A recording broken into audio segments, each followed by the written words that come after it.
Excelente presentación, Ángela. Creo que añadir mucho después de esta presentación no es tan fácil porque abarcaste un espectro muy amplio de todas las funciones de la albúmina. Y solamente como para contextualizar un poco y resumir, la albúmina y el cloro, además de tener en común todo este tema que ya nos comentó Ángela María, eh, son como los héroes silenciosos, son los que están presentes en todas partes.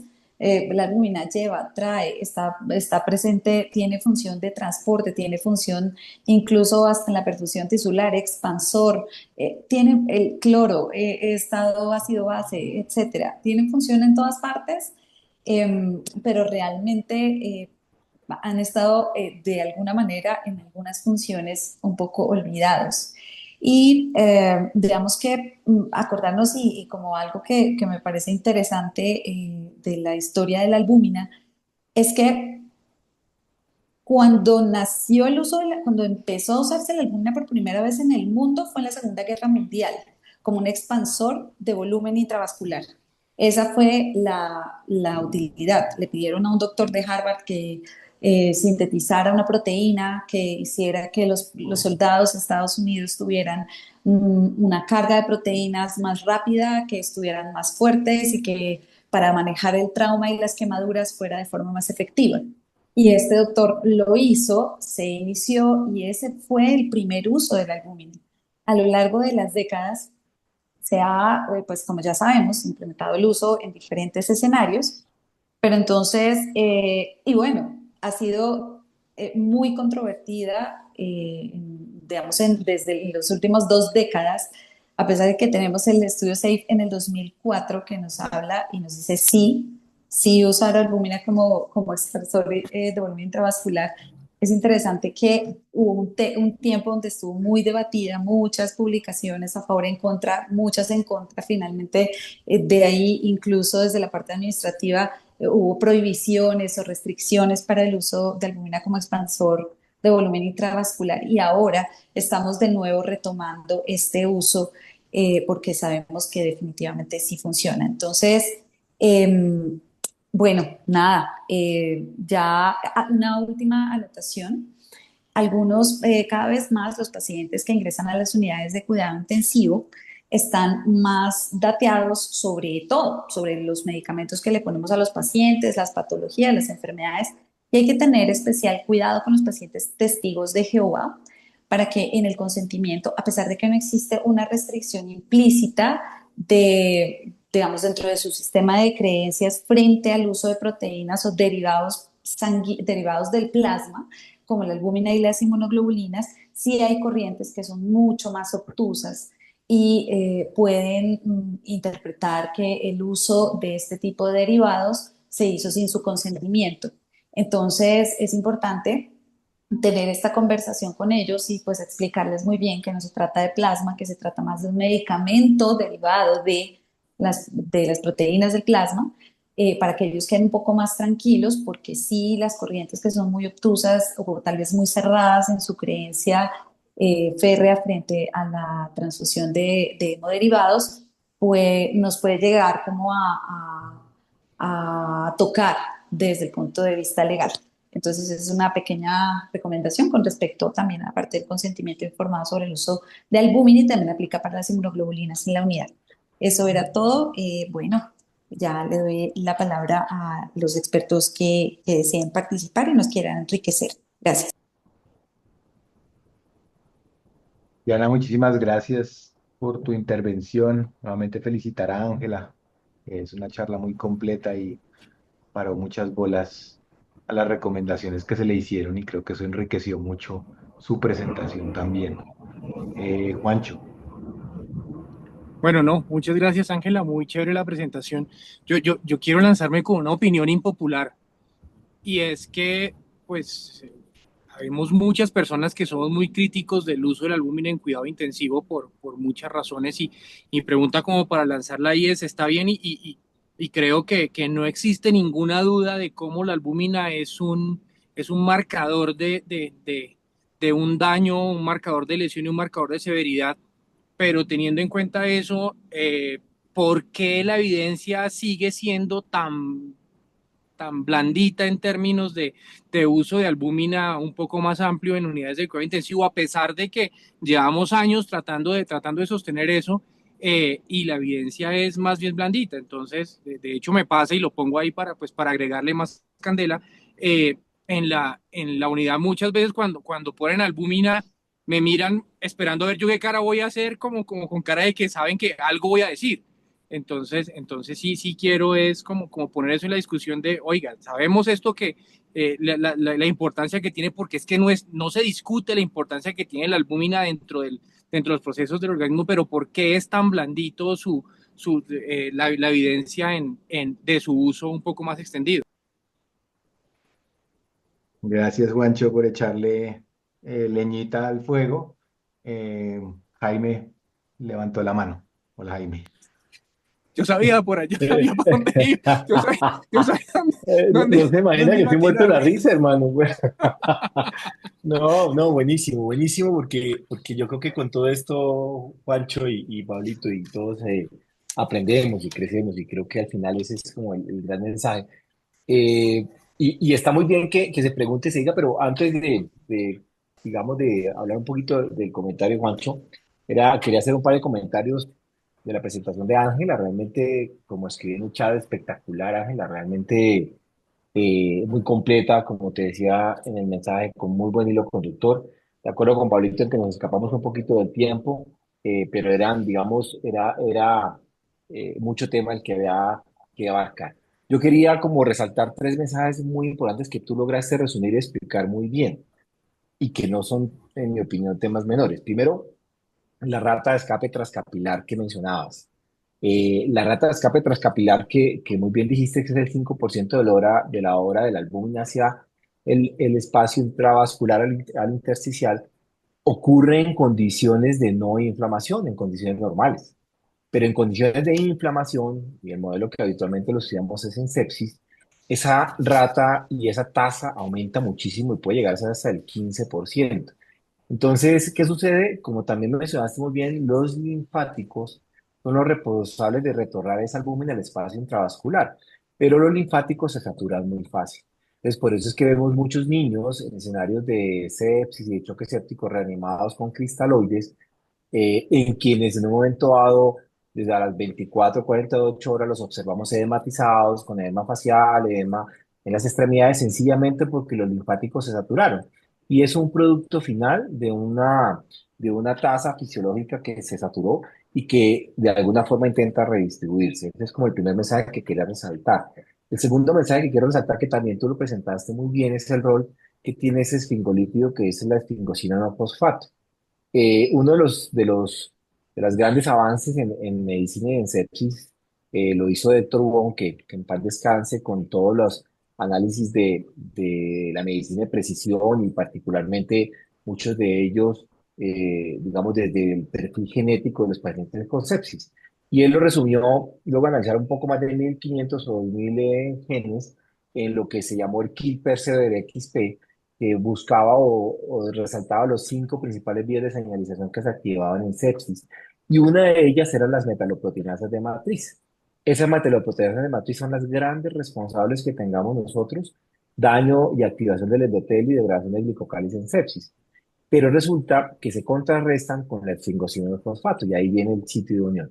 Si yo tengo niveles séricos de albúmina mayores a 3 en sangre, se transporta en los glóbulos rojos y las plaquetas bien la esfingosina fosfato y por lo tanto esta esfingosina fosfato contrarresta el efecto de las metaloproteinasas de matriz y activación endotelial. Entonces fíjense que esa es una de las explicaciones del rol inflamatorio que tú mostrabas muy bien.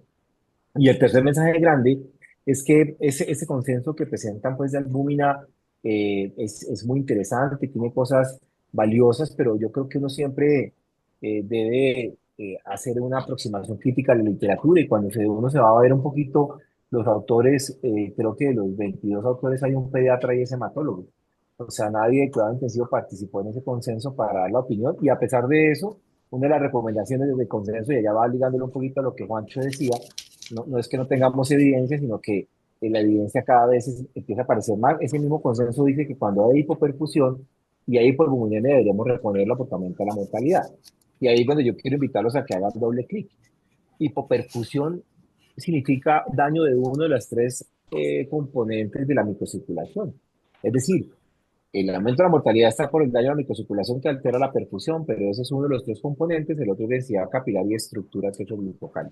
Entonces, digamos, no es que no existe evidencia, o sea débil o blandita, sino que sí existe, las mismas guías la recomiendan, y cuando se va uno un poquito más atrás, el estudio Albius 2014 comparaba cristaloides con albúmina en choque séptico. Uno, cuando ve la voz radio del grupo de específicamente de sepsis, el grupo con albúmina se murió muchísimo menos, digamos, y ese fue un trabajo muy bonito italiano publicado en England. Entonces la evidencia sí está, y si vamos a evidencia, pues no sé si llamar a local o qué, o la evidencia nuestra puesta con el método científico en el trabajo de microcirculation que tú compartías, eh, digamos, no es fácil tener cerca de 130 pacientes a los que simultáneamente se les midió la albúmina y la microcirculación.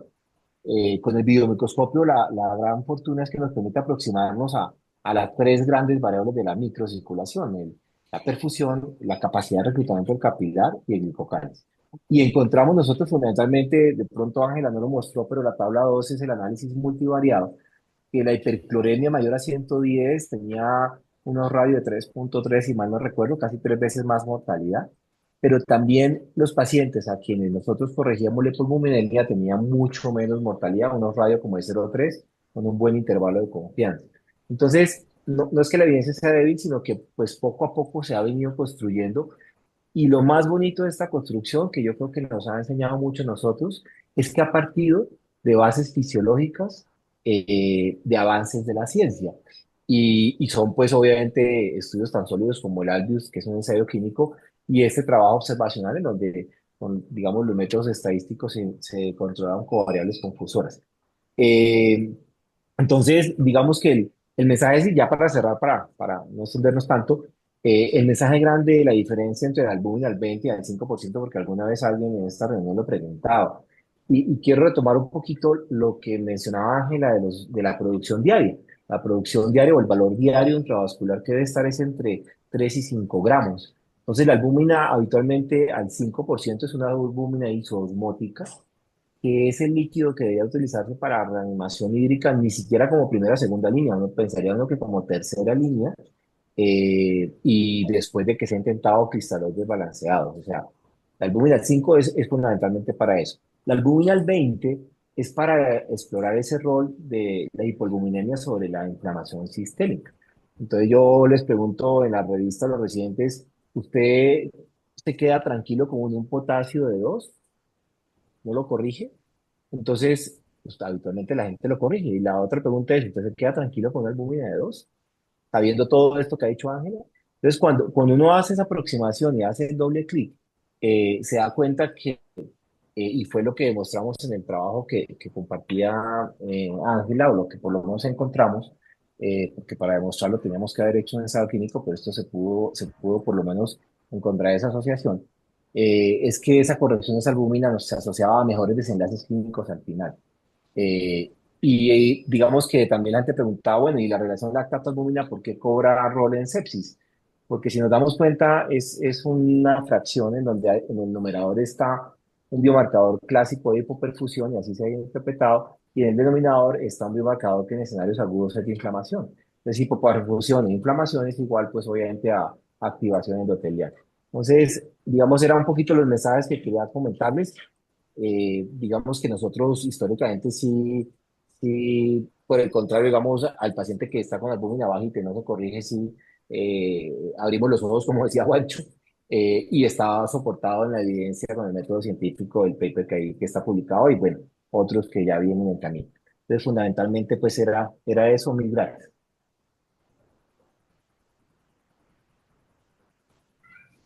Juancho, Un derecho a réplica, porque pues uno no puede tirar eso así y solo formular la pregunta sin formular los argumentos. A Jaime, muchas gracias. Y es precisamente eso cuando yo me siento y lo veo con base en la fisiología, eh, y es que sí hay, pues tenemos la evidencia de un montón de tiempo y creo que la evidencia de albúmina está haciendo falta de terminar de construirse y precisamente lo que sale y lo que estamos haciendo es tratar de construir un poquito más esa evidencia.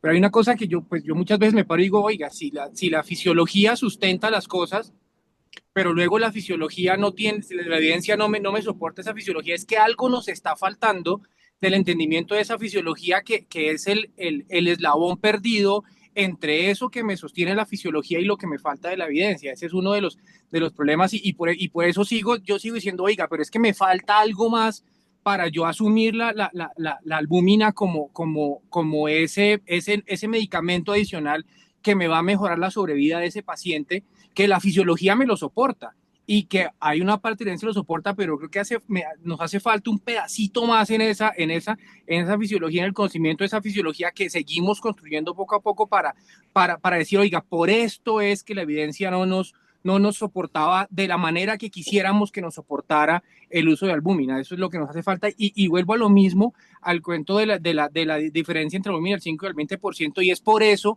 que en trauma encefálico empieza a fallar el uso del albúmina y me produce EMA al tanto tiempo, y es que finalmente lo que nosotros hacíamos y lo que hace SAFE con albúminas al 5 y albúminas al 4 es que finalmente pone soluciones que son hipotónicas en términos de sodio.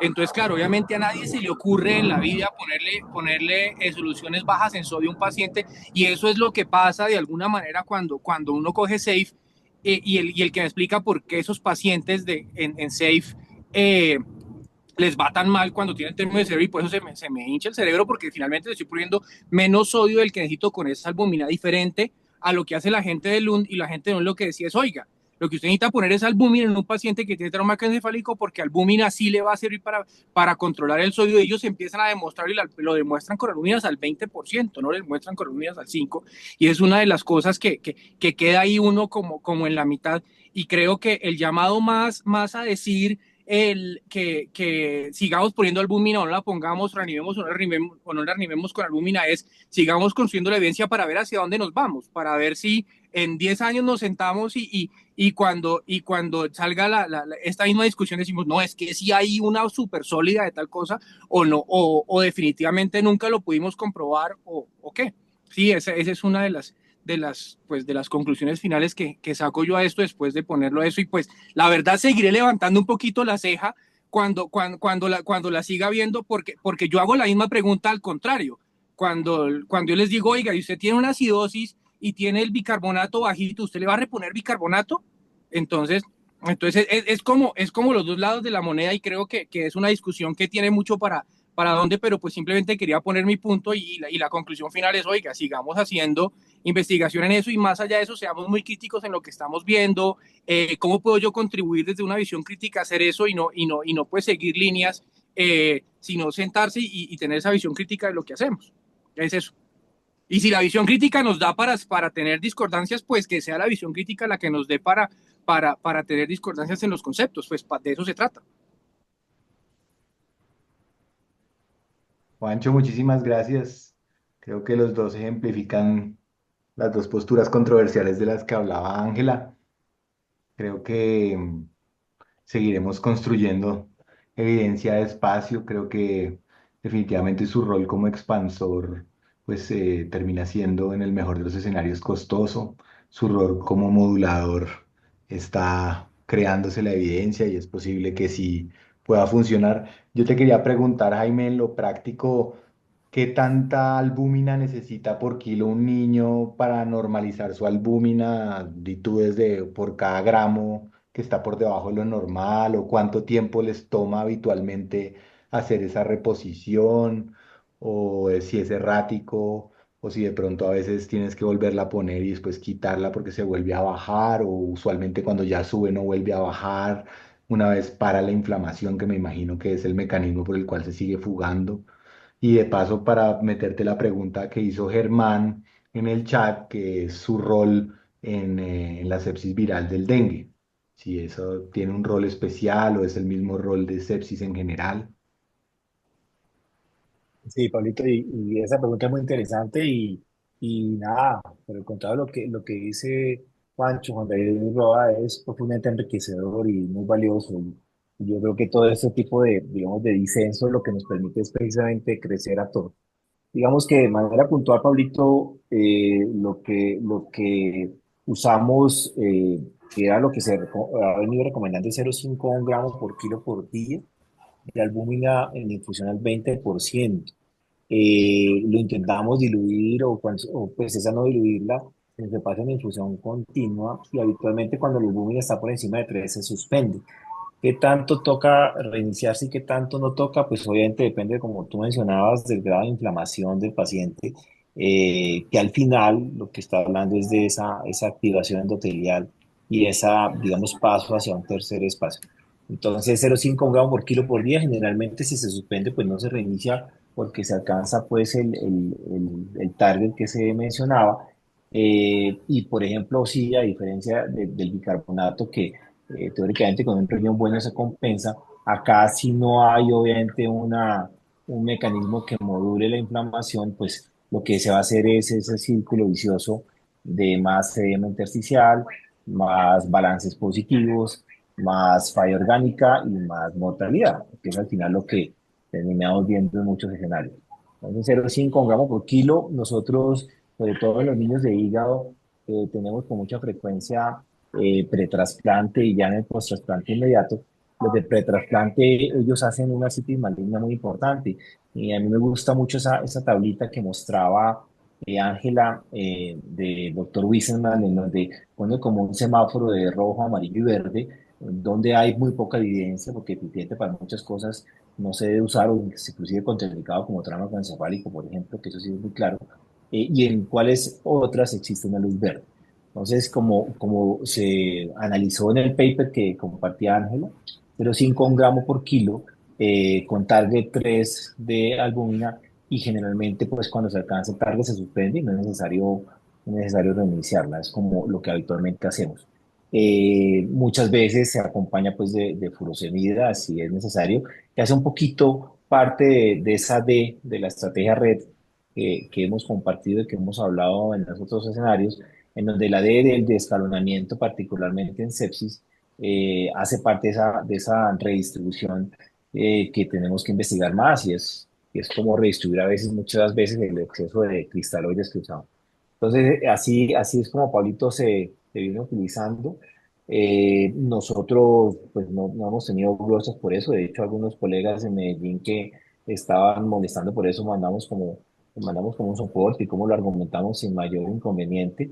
Y al final sí creemos que esos efectos positivos, pues vamos a seguir teniéndolo con la evidencia actual, que es, en nuestra opinión, es amplia y es suficiente para utilizarlo.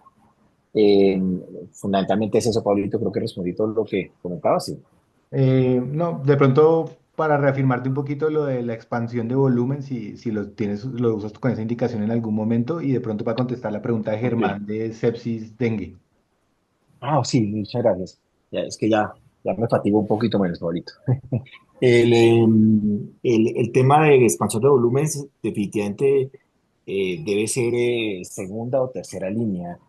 No lo usábamos o no se debe usar como primera línea y de repente ahí les comparto una pequeña chiva de lo que ya se votó y se decidió en el consenso de Survival Sepsis que saldrá publicado en marzo del 2026 y siguen siendo de elección los cristaloides y no los coloides. Entonces, definitivamente de esa tercera línea y cuando lo usamos inicialmente es porque el paciente tiene alguna condición habitualmente hepatocelular, falla hepática o está post-trasplante que implica que lo usemos de primera línea o de segunda línea, digamos que ese es el escenario. En dengue es un modelo interesantísimo para investigar y para estudiar porque es uno de los modelos en donde existe posiblemente más activación endotelial y más aumento de la permeabilidad microvascular. Siempre en el dengue nosotros hemos hablado de que existe una gran fuga capilar y esa fuga capilar es igual a decir que existe un aumento de esa rata transcapilar de escape del albúmina. Y de hecho uno lo ve como parte de los signos del dengue, con el tercer espacio, con el derrame pleural, con la citis, etcétera, etcétera. Entonces, en los pacientes con dengue no tenemos evidencia, digamos, suficiente específicamente en este grupo, porque no hay muchos. Yo tuve la oportunidad de hacer la revisión par de un trabajo que iban a publicar los paraguayos con 130 pacientes en dengue en donde el 30 o el 40% utilizaban albúmina al 5 con relativamente buenos desenlaces, pero que finalmente tenía algunos otros problemas que no les permitió, por lo menos en la revista que estuvimos explorando, publicar. Pero en dengue es uno de los modelos de fuga capilar más interesantes, en donde al final puede terminar ahorrando un poquito de la cantidad de líquido. Yo pensaría que en dengue pues tenemos la experiencia y tenemos el espacio en el país pues para investigarlos. Acá tenemos como 3 niños dentro de la cohorte de microcirculación, como 3 niños con dengue que llegaron aquí remitidos, y esos niños particularmente sí tenían muy, muy alterada la microcirculación. Y Ángela no lo comentó, pero uno de los biomarcadores que medimos en el trabajo de microcirculation fue la angiopoyetina 2. Y la angiopoyetina 2 es un biomarcador muy útil de aumento de la permeabilidad microvascular y habitualmente va muy de la mano con la degradación de glucocalis y con la baja albúmina. Entonces, específicamente en dengue, sí yo creo que puede tener un rol, particularmente después de un bolo de cristaloide o un segundo bolo de cristaloide, porque es un escenario en donde la permeabilidad microvascular pues, sí se encuentra muy aumentada. Muchas gracias, Jaime. Nos enriquece mucho tu experiencia en el tema y sé que te gusta mucho y estás muy al día.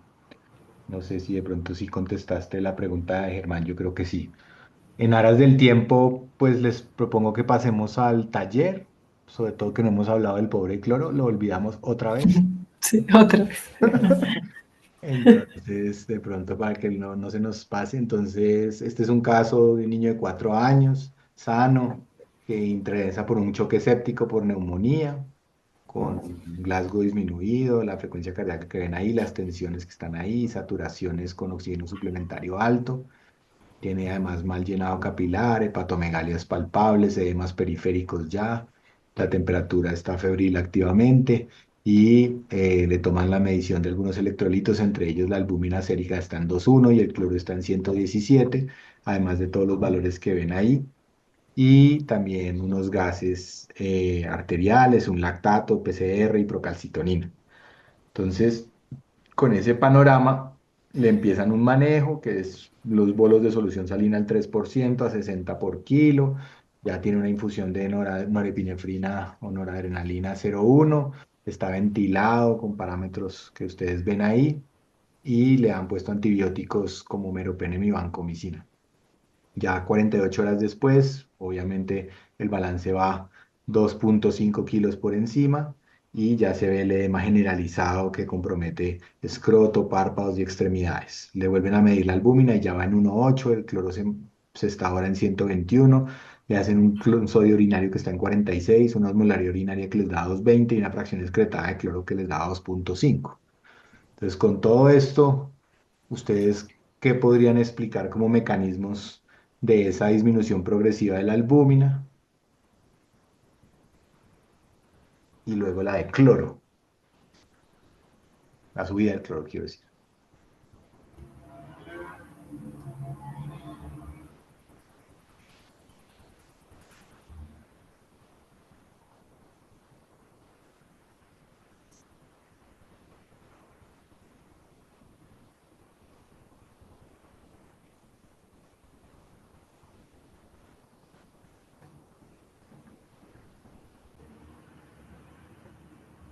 Bueno,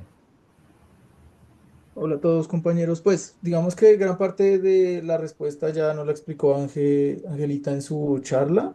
Yo traté de hacer como una lista como de las diferentes causas, tanto desde la patología del niño como del tratamiento. Entonces lo primero pues es el contexto de un paciente que está en un choque séptico y como vimos en la presentación, toda la cadena y la respuesta inflamatoria sistémica no solo me va a alterar la producción o la síntesis hepática de albúmina, que aunque esa se manifestaría un poco más tardíamente, digamos que es lo que uno esperaría que pase en el transcurso de la enfermedad, pero también me va a generar todo este daño de la estructura del glicocálix, este fenómeno de fuga capilar, y eso pues me va a aumentar, como nos mostró Angelita en las gráficas, ese fenómeno de succión intersticial, el aumento del gradiente de fuga y de la extravasación de la albúmina, y pues eso también va a contribuir a la hipoalbuminemia.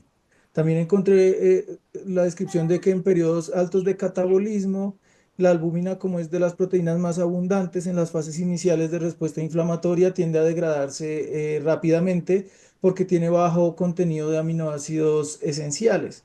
Entonces necesitan menos pasos metabólicos para poderlo degradar y por ende me puede aportar aminoácidos más rápidamente para sintetizar citoquinas y otros factores inflamatorios y otras proteínas de respuesta pues al estrés que obtenerlos por la degradación de otro tipo de proteínas que sean un poco más complejas en su estructura o que cuenten con más cantidad de aminoácidos esenciales. También pues en el contexto de este niño que ha recibido varios bolos de cristaloides, entonces también se puede dar un efecto de dilución por el uso elevado de cristaloides.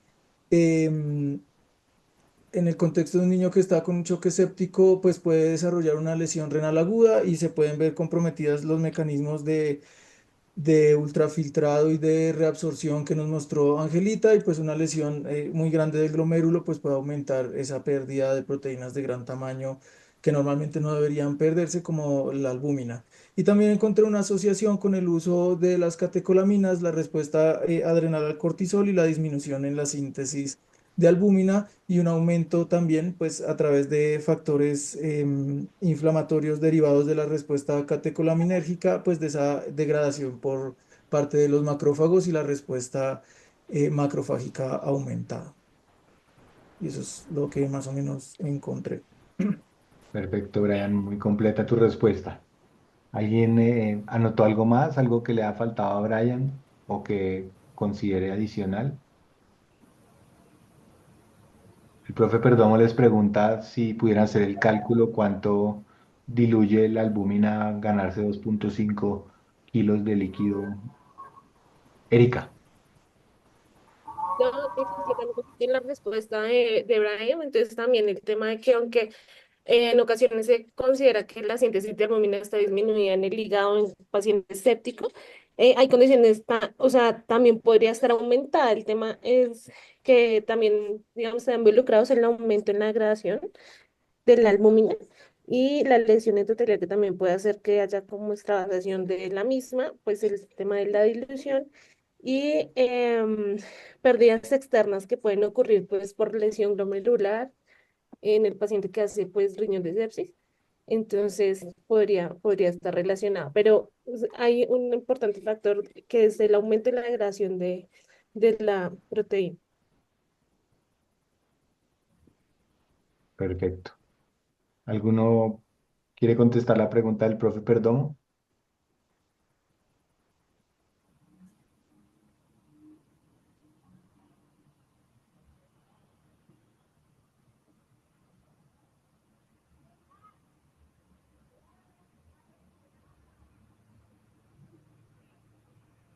Mientras lo piensan, ¿alguno quisiera contestar la pregunta del cloro?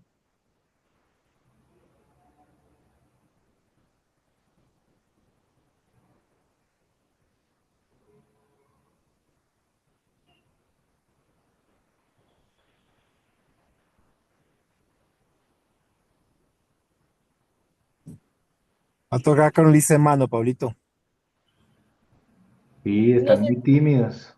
no sé Erika. si se le da cuenta bien, pero para pues el niño de 20 kilos,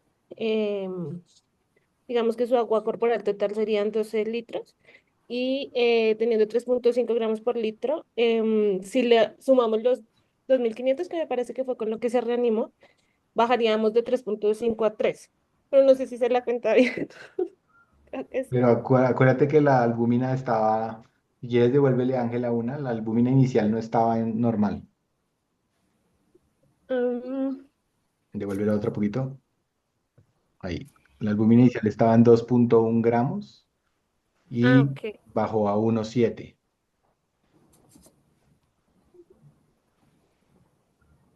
Sí, más o menos, sí, por el efecto de los 2.500 para esa albúmina inicial, poniendo 2.500 más de líquido, me bajaría a 1,8. Pero no, sí. O sea, solo ilusionar. Pues así como sumándole esos 2,5 litros. ¿En dónde Pues se no. distribuye esa agua ¿Esos 2.5 litros están distribuidos en dónde? Esos 2,5 litros estarían distribuidos, pues una cuarta parte intravascular y tres cuartas partes extravasculares, que serían como 625 en intravasculares y el resto extravasculares. No estoy Este es el segura. balance, ¿no? Ese es el balance del peso total. O sea, Ujú. O sea, sí, sí, en parte es mucho efecto dilucional, ¿no? de los 2.500 de líquido, asumiendo que no hay ninguna normalidad, se distribuyen normalmente como solamente el Eh, espacio intersticial, extracelular. no, no, no, intravascular nos quedarían 650, 625. O sea, tú repartiste un 3 cuartos y un cuarto Sí, sí, del agua ok, corporal total o del 60 agua extracelular. del agua corporal total. O sea, 3 cuartas partes son Vasculares. extravasculares y un cuarto intravascular y el resto. Intracelular no hay agua. Mamá. Sí, sí.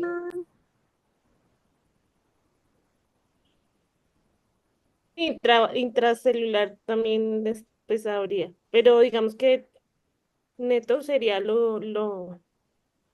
Ay, no, me enredé.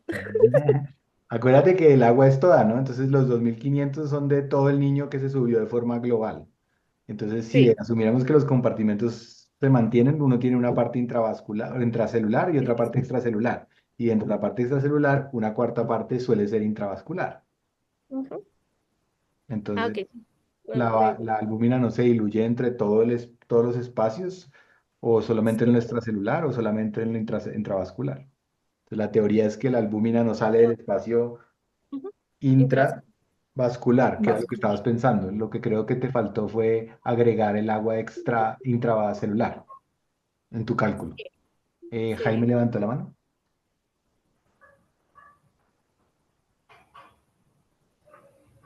Sí, sí, Pablito, era para un comentario de algo que de repente no hemos mencionado, pero que el caso clínico nos permite explicarlo y considerarlo. Y es que al final se menciona algo muy importante y es que este paciente con albúmina 1,8 tiene un cloro de 121. Entonces, digamos, hay varias cosas importantes aquí que hay que tener en cuenta y es que eh, la mayoría de nuestros pacientes, digamos, están inflamados en cuidado intensivo y no de manera exacta, uno podría decir que por un exceso de volumen se diluye la albúmina en la sangre, porque definitivamente se redistribuye en todos los compartimentos. Pero lo que sí es importante es que ese cloro tan alto de 121 es lo que hoy en día algunos investigadores y que se ha publicado como la presencia del Chine o Chine, que hemos hablado en algunos, digamos, revisiones previas, y es que ese Chine es toda esa activación endotelial que se ve magnificada por la hipercloremia, que al final, pues la teoría es que el microambiente endotelial se altera muchísimo por ese pH ácido y por ese exceso de cloro. Entonces, el punto acá, y de pronto a veces lo hemos visto, y creo que el mes pasado ponemos el ejemplo de un paciente que nos llegó de cirugía, donde se usó y abusó de la solución salina. Digamos que el punto ahí es que había un hipercloремia muy importante, pues, por lo tanto también con una acidosis metabólica secundaria, inclusive con algo de lesión renal. Entonces, creo que es muy importante tener en cuenta ese CHAIN dentro del proceso del espectro clínico de la hipercloremia. Eso era, Pablito, gracias. Muchas gracias, Jaime. Él sí defiende el cloro porque nadie lo ha defendido hasta ahora. Glorita. Profe, de la pregunta del profe Perdomo, eh, no sé si la hice bien, pero lo que hice fue lo siguiente. Más o menos el volumen que se le colocó serían 700 cc, quedarían en el intravascular.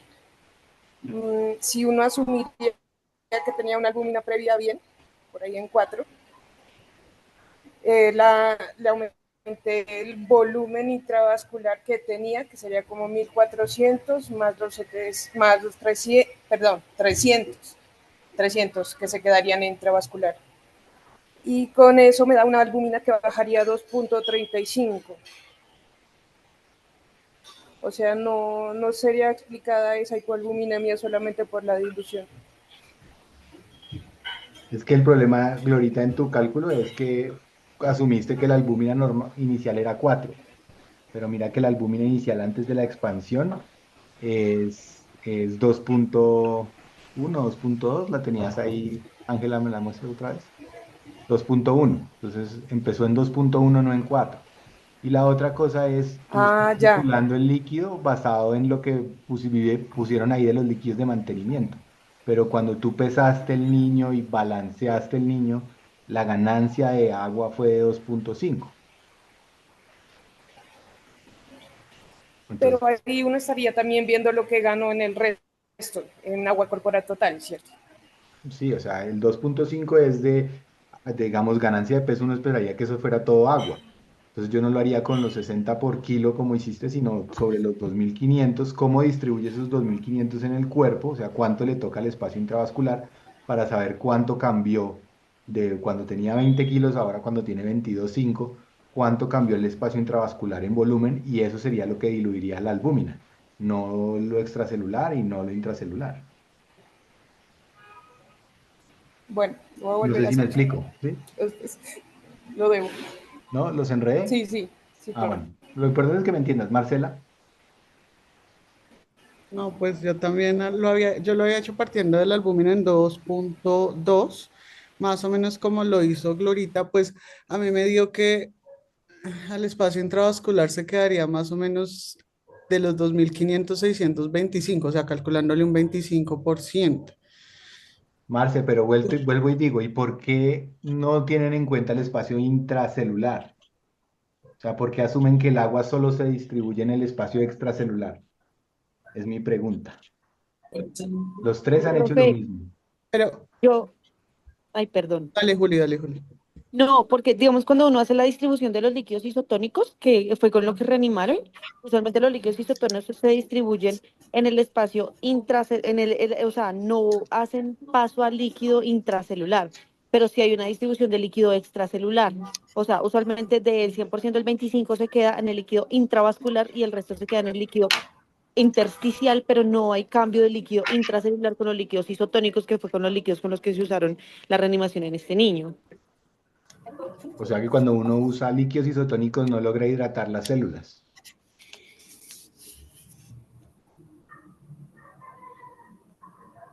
Miren lo que están pensando tan extraño. O sea, ustedes están pensando en cómo se distribuyen los líquidos isotónicos cuando uno los aplica en un paciente, pero estamos hablando, digamos, de la ganancia total de agua total de un individuo, que tiene muchos otros factores. Ustedes vieron que tenía líquidos, probablemente tiene también drogas, tiene otras cosas. O sea, es muy difícil asumir que el líquido isotónico no se distribuye a las células. El No, agua sí, claro. termina circulándose. No, también uno hidrata la célula y pues Claro, en ese- exacto. Entonces, pero la dime. albúmina no está, o sea, la albúmina intracelular, o sea, Es ella que es yo, estática, entonces por eso nosotros pues lo que hacemos es la cuenta de lo que queda dentro del vaso. Pero uno está Exacto, o sea, asumiendo es ustedes que lo que la están haciendo albúmina es es intravascular. pero claro, pero ustedes lo que quieren saber es cómo cambió el volumen intravascular del paciente asumiendo que la distribución del agua fue homogénea, digamos, esos 2.500 se reparten en aumento del líquido en las células, en el espacio extracelular y en el espacio intravascular, porque no todo se queda en el líquido extracelular. O sea, el agua normalmente cuando ustedes la dejan fluir libremente, si se distribuye igual en todos los otros compartimentos. El resto del sodio, y las cargas de sodio se equivalen y se orinan, etcétera, etcétera. Ustedes lo que están viendo es una ganancia neta de peso, ustedes asumen que esa ganancia es agua total, corporal total. Por eso ustedes empezaron haciendo el ejercicio con agua corporal total. Lo que creo que están haciendo mal es que están obviando el espacio intracelular. Entonces, realmente el espacio intravascular del agua corporal total es una 12ª parte, no una 4ª parte. ¿Sí me entienden la diferencia? Doc, o sea, ¿a mí me escuchan? Sí. Sí. O sea, de los 2.500 bueno, decimos que 2/3 son intracelular y un Exacto. tercio es extracelular. Ajá, De ese tercio extracelular, el 20 al 25% es plasma. exacto. O sea, Entonces sería ahí 2500 dividido 3, ¿qué? O sea, a mí me dio 200 cc, que sería de plasma. el cambio sería un doceavo de eso, o sea, te debe dar menos de Ujú. 200, es como Sí, o sea, 200. no lo Exacto. que queda en 208 225 dividido da. 3 Eso. por Entonces, punto. de ese Exacto. 200, Ajá. ¿cuánto cambia la albúmina? De 2,1 a cuánto la diluyes. Pero eso no sé.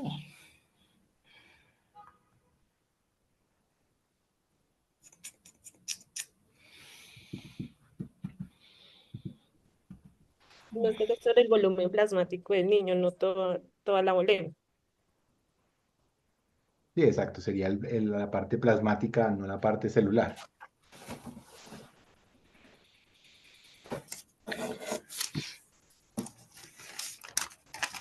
Miren, ahí el profe Perdomo les puso para que un punto importante que creo que sí es importante rescatar acá, que no se les olvide, es que el agua, digamos, cuando uno la habla de que se reparten los compartimentos, está hablando, digamos, del tiempo, el tiempo inmediato, pero que después de muchas horas el agua ya se distribuye uniformemente por todas partes, porque lo que se hace es que se reajustan los electrolitos, pero el agua va yendo libremente a donde haya menos osmolaridad.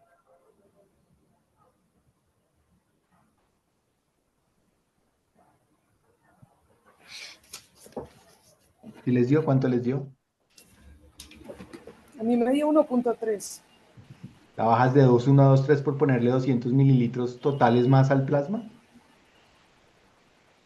No, algo debo estar haciendo mal. Sí, claro. El líquido intravascular a mí me da 1200 cc o algo estoy Ujú. haciendo mal. No, puede estar bien. 1,200 cc antes y o después. Antes, o sea, con los 20 kilos. Con los 20 kilos, 1,200 y ahora con 1,400.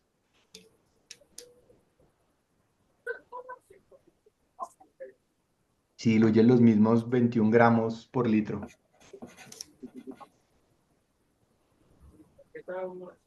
A mí me da Me daba 1000 y ahora me da 1.78, 1.76. 1.8 más o menos. 1760. A mí me da también 1.76 como cercano al de Brian.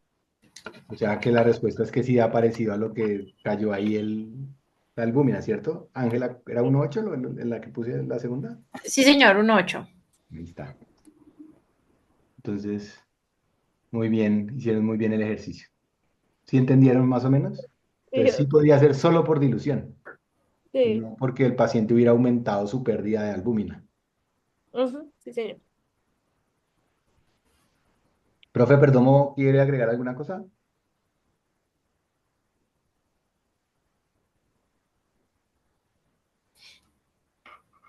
Se puso a sufrir.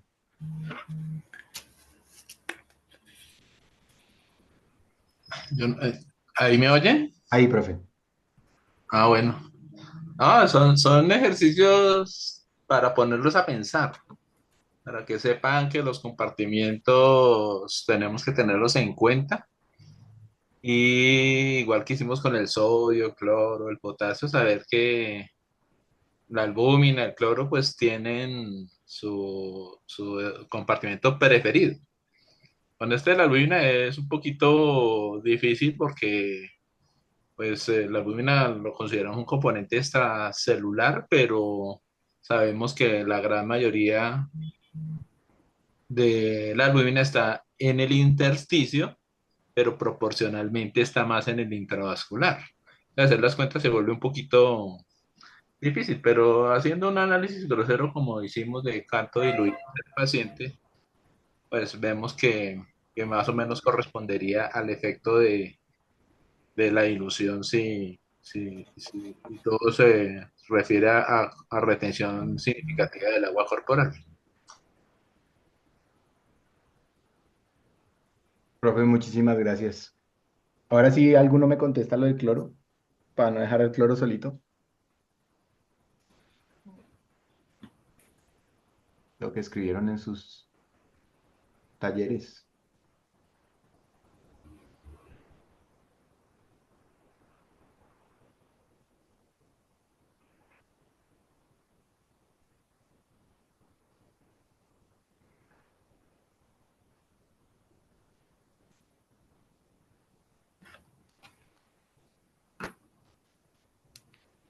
¿No? ¿Ya se cansaron? ¿No quieren más? Gloria. Bueno, mm, los factores clínicos y qué manejo le podríamos dar a esa elevación progresiva del cloro. Dentro de los factores, en primer lugar, pues este niño, esa hipercloremia en el contexto de la reanimación que se le hizo con una solución alta en cloro, como es la solución salina al 0,9%, pues vamos a tener que todo esto, teniendo en cuenta que el aporte sería de 154 milímetros por litro, eso va a ser como el mayor contribuyente al desarrollo de esa hipercloremia y a empeorar esa hipercloremia. Segundo, pues le estamos colocando en reanimación 60 cc por kilo, pues que ya tenemos un volumen importante en un niño de 20 kilos y de ahí vamos a sacar pues las principales estados o factores que van a contribuir a esa hipercloremia. El principal lo coloqué como en lista, la administración de esas soluciones ricas en cloro. La otra sería una pérdida neta de agua, que debería ser mayor la pérdida de agua corporal total con respecto a la pérdida de sodio y de cloruro para que se produzca esa hipercloremia. Y eso puede estar asociado pues, a diferentes mecanismos, dentro de eso la fiebre, sudoración excesiva, aunque debería ser bien importante para que se produzca ese cambio en electrolitos, que previamente haya tenido una ingesta inadecuada de agua, alteraciones como miramos previamente ya en los ejes hormonales, que pues pueden ser resultado de la respuesta endocrina al estado crítico. También se puede presentar por las alteraciones del equilibrio ácido-base, aunque realmente puede ser una causa de que se produzca esa acidosis que estábamos revisando durante la revisión de Angelita. También podemos tener la disfunción renal, pues dado que este chico está en sepsis, podemos estar cursando con una lesión renal aguda que se puede expresar con hipercloremia, cuando la capacidad pues de excretar ese cloro en exceso que colocamos de manera iatrogénica pues ya supere a la capacidad de un riñón que ya básicamente puede estar hipoperfundido. Que tenga otras alteraciones de base que estén produciendo mayor lesión renal, que no sepamos que tenga algo de base de este niño.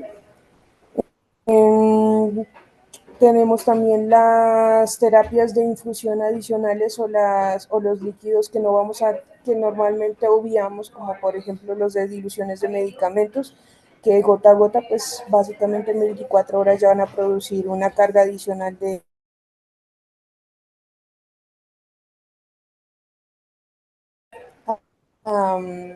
no que sea tan iatrogénica, sino la alteración inducida por la sepsis para la distribución hídrica en los diferentes compartimentos. Eso tengo, profe. Muy bien, Glorita, creo que las describiste todas. No sé si a alguno le parece que le faltó alguna. Al final no te oí bien el último pedazo, pero creo que es culpa de mi micrófono. El profe Perdomo pregunta, igual que la discusión que tuvieron Juan David y el profe Jaime más temprano, de una cosa es decir que algo está asociado o marcado como riesgo, que en cloro también lo tenemos muy claro, pero la pregunta es si debería uno hacer una intervención terapéutica y qué tan agresiva. Entonces, pues lo más sencillo sería simplemente quitarle los líquidos y no ponerle más líquidos de ningún tipo para poderle sacar toda esa agua y probablemente cloro, pero también alguien podría decir que toca seguirle poniendo líquidos y entonces propongo una solución balanceada. Pero la pregunta es, ¿no sería en ese caso el mejor tratamiento utilizar una solución de bicarbonato de sodio? ¿Ese no sería como una intervención más rápida y más agresiva? ¿Podría funcionar o está muy loco el profe Perdomo? Paulita.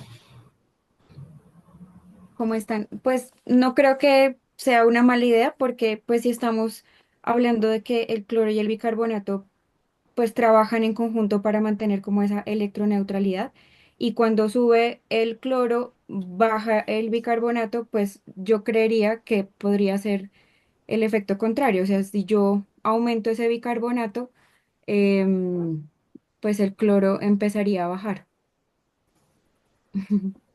Bueno, pero según Stuart, el cloro, el bicarbonato es una variable dependiente, o sea, en realidad el bicarbonato simplemente baja porque el cloro sube y simplemente por mantener Pero yo estoy electroneutralización. mejorando, pero estoy mejorando la acidemia, o sea, estoy disminuyendo, pues, lo- los hidrogeniones, ¿no?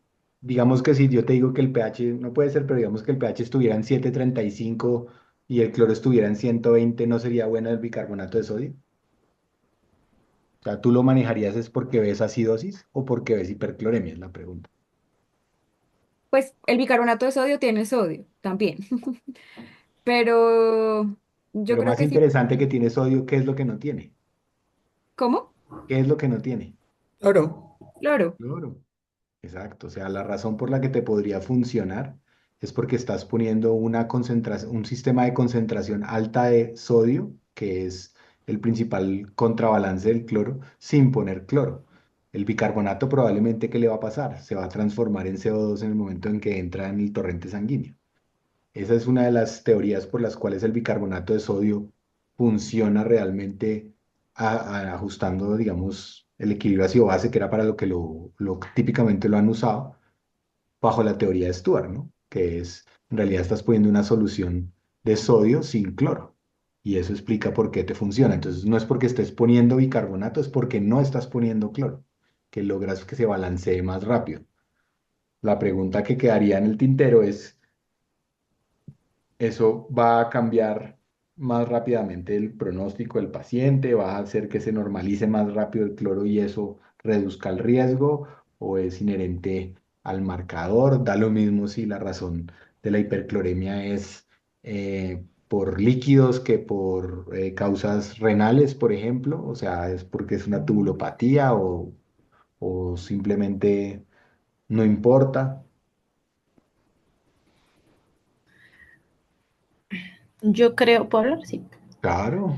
Yo creo que, bueno, en el contexto del paciente y de la sepsis, se podría estar hablando de un riñón de sepsis, entonces puede haber una tubulopatía proximal.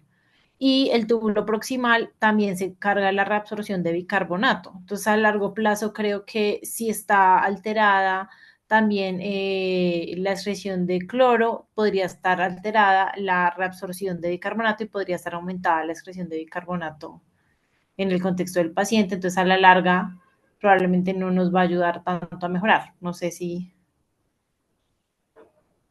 O sea, ¿tú consideras estoy que si el equivocada. daño es de origen renal no funcionaría tanto porque ya hay una reabsorción aumentada de bicarbonato? ¿Te entiendo? Porque no estaría la reabsorción de bicarbonato, porque en el túbulo proximal se reabsorbe el 80% del bicarbonato. Entonces, si yo le pongo el bicarbonato y tengo una tubulopatía proximal, el bicarbonato sería excretado. Pero ¿tú crees que cuando uno pone bicarbonato en sangre, el principal mecanismo de depuración del bicarbonato es el riñón? No, ¿Por dónde se va no, a sí, ir? no. No sería o sea, por el mecanismo que vimos ahorita del efecto hamburger, con Exacto, o los sea, se eritrocitos, sí. respira, el bicarbonato se Sí, vuelve CO2 y se expira. CO2 y agua. Exacto. Entonces, mientras el paciente no tenga enfermedad respiratoria Renal de base, ok. concomitante grave que esté haciendo que retiene grandes cantidades de CO2, pues es probable que no notes ni siquiera la diferencia en el CO2 del paciente, pero sí pierdes rápidamente bicarbonato y si pudieras medirlo en la orina no lo encontrarías ahí tampoco. Ok, sí. La otra pregunta que hace el profe Perdomo es si ustedes provocan una contracción de volumen, ¿eso hace que la relación cloro-sodio mejore o se pierde la misma cantidad de cloro que de sodio?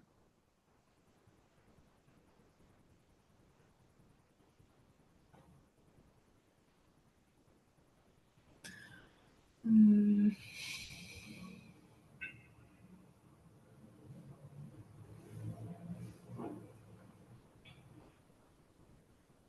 Y le pueden contestar, depende con qué le va a hacer la contracción de volumen.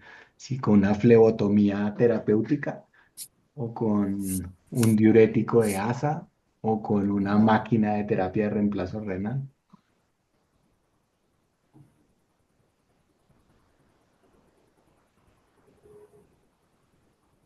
Es con un diurético sí podría mejorar la relación cloro-sodio. ¿Por qué? Porque ahí se perdería 2 de cloro por 1 de sodio. Exacto. Y a Peter Stuart, dice el profe Perdomo.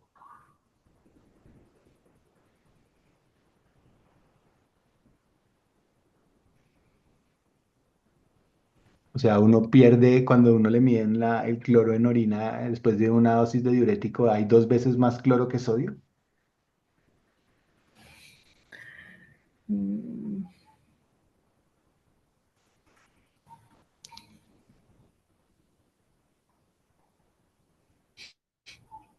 Bueno, yo creo que les dejo la duda en aras del tiempo, creo que no vamos a alcanzar a hacer la última pregunta. La última pregunta era, pues eran solamente dibujar mecanismos de hipoalbuminemia. Recibimos los talleres y creo que todos hicieron un esfuerzo interesante y hay varias versiones, pero en general los mecanismos todos los tienen de acuerdo. Creo que fue una sesión muy interesante que no habíamos hecho antes, creo que se va a quedar.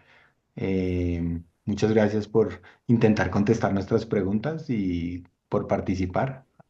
Nuevamente gracias a Jaime y a Juan que eh, pusieron en el tablero una discusión que tenemos ardua y larga del tema.